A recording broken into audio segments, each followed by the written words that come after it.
सास, माँ, बहू और बेटी। नहीं नहीं, ये कहानी इन सारे के सारे रिश्तों की नहीं, बल्कि 2 रिश्तों में ही सभी रिश्तों के होने की है। अरे बहू, मेरे और तेरे ससुर जी की रोटी मत बनाना, मैं बना लूंगी, दिन तक ठंडी हो जाती है। बहू जो कि एक वर्किंग लेडी थी। नहीं नहीं माँ जी, मैं अच्छे से कपड़े में लपेट देती हूँ ना, आप क्यों मेहनत करेंगी, माइक्रोवेव में गर्म कर लेना। अरे नहीं बहू, मेहनत मत कर, वैसे भी ऑफिस में कम मेहनत होती है क्या, जा रहने दे। लेकिन बहू मानती नहीं, वो सास ससुर की रोटी बना कर ही जाती है। दोपहर में खाने के वक्त ससुर जी कहते हैं, अरे बहू को रोटी बनाने के लिए क्यों मना कर दिया, क्या हो गया, ठंडा ही तो खाते आए हम लोग हमेशा से। अरे वो क्या है ना, सुबह ऑफिस जाती है, घर का सारा काम करने में वक्त लग जाता है, अरे थकती है वो अलग, तो मैंने सोचा बहाने से ही थोड़ा कम काम करवाऊं। ससुर मुस्कुरा रहे होते हैं, यह तो अच्छा है, बहू को समझना जरूरी है। वक्त बीत रहा था, घर में सब खुश थे कि एक दिन, माँ जी आप शाम को थोड़ा टहलने निकला करें, घर पर रह रहकर हड्डियां जाम होती है, पापा को भी ले जाया करिए, मैं वक्त पर तो आ जाती हूँ। बहू ठीक 5 बजे ऑफिस से घर आ जाती है, फिर चाय नाश्ता बनाकर सास ससुर के साथ बैठती, उन लोगों को सारा दिन का हाल बताती। रात को पति घर आता है, क्या बात है बेटा, ऑफिस से आकर कभी हम लोगों के साथ भी बैठा कर। अरे माँ, दिन रात काम करके मन ही नहीं करता, अगले दिन की फिर तैयारी होती है। आप और पापा ही कमरे में आ जाओ। इससे अच्छी तो बहू है, कितना भी थकी रहे, घर आकर हम लोगों के लिए चाय नाश्ता बनाना, फिर बातें करना। बहू ना होती तो हम बुढ़ा बुढ़िया तो बैठे ही रह जाते। सास और ससुर अब बहू के कहने पर शाम की सैर पर निकलने लगते हैं। सास की कई सहेलियां बनती है तो ससुर को भी कुछ बुजुर्ग लोगों का ग्रुप मिल जाता है। कैसा रहा सहेलियों के साथ शाम का वक्त? हम लोगों ने तो भाई खूब योगा किया। अरे हम लोगों को गप्पों से फुर्सत ही नहीं होती। वैसे मिसेस मल्होत्रा आज बहू के बारे में कुछ बोल रही थी। तभी वहां ऑफिस से बहू आ जाती है जो जींस और टॉप में होती है। क्या बात है माँ, क्या कह रही थी आपकी सहेली आपकी बहू के लिए? सास इस बार बहू को कुछ अलग तरीके से देखती है और उल्टा सवाल ही दाग देती है।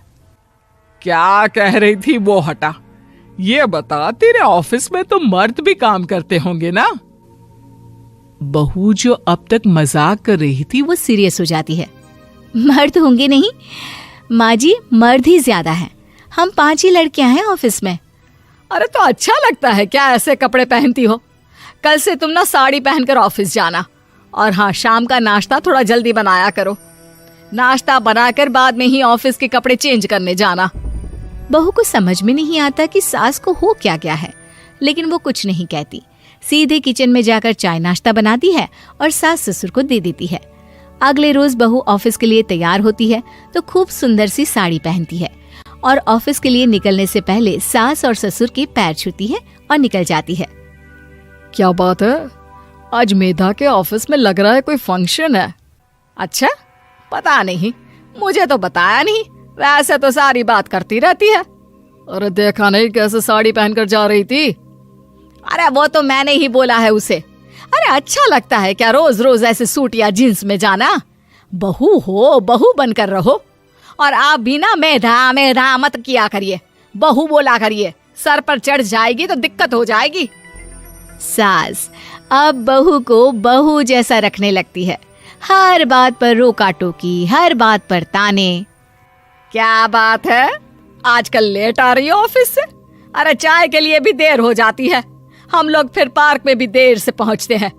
सभी की बहुएं वक्त से चाय नाश्ता करा देती है अपने सास ससुर को, बस एक तू ही है जो उस वक्त ऑफिस से निकलती है। माँ जी, वो एक रास्ता पुलिस वालों ने न जाने क्यों बंद कर रखा है, जिसके कारण ट्रैफिक ज्यादा हो जाता है। मैं कोशिश करूंगी कल वक्त से पहले ही निकल जाऊं।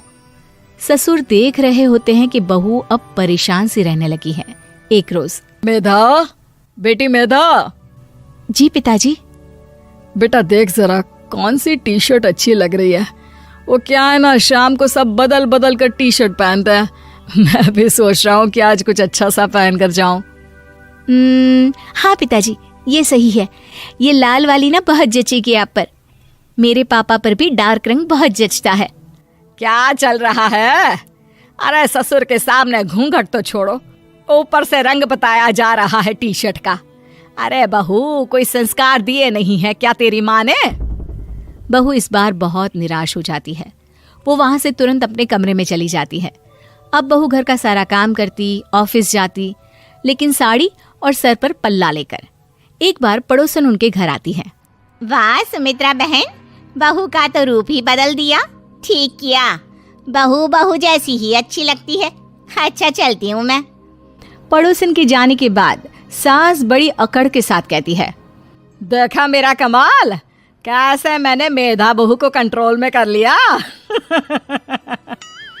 अब बारी ससुर के बोलने की थी। हाँ सुमित्रा, बिल्कुल ये काम तो किया है तुमने, लेकिन कभी सोचा क्या खो दिया? क्या खो दिया? मैंने तो कुछ नहीं खोया जी। खोया है, पहले बहू जब ऑफिस जाती तुम्हारे पैर छूकर तुम्हें गले लगाती, लेकिन अब सिर्फ पैर छूती है। हाँ जी, ये बात तो आप ठीक बोल रहे हैं।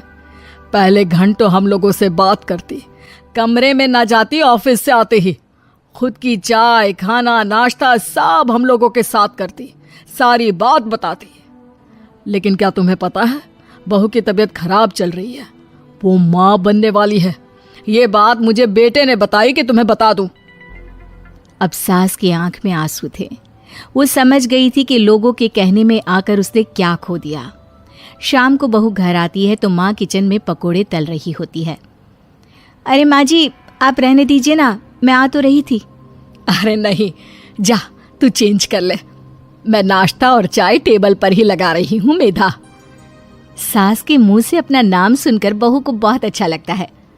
माँ जी, कोई गलती हो गई है क्या? मेरे होते हुए आप काम करे, ये ठीक नहीं है। संस्कारी और समझदार बहू सास को माँ समझती है, लेकिन सास की बेवकूफ़ी उसे सास ही बनाकर रखती है।